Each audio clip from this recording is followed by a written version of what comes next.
na wale wote ambao wapo hospitalini, upate kuwapa uponyaji, upate kuwasaidia katika maumivu wanayopitia, na zile familia ambazo zimewazika wapendwa wao. Ee Mungu, upate kuwa nguvu yao, upate kuwa faraja yao.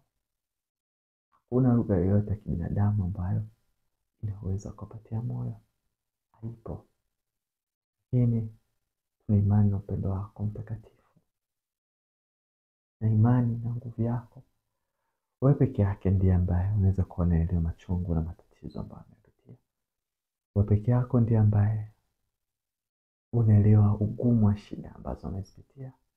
Wewe ndiye unaelewa maumivu ya mioyo yao. Bwana, wewe peke yako ndiye ambaye unaweza kufariji. Hakuna ulimi wowote wa binadamu ambao unaweza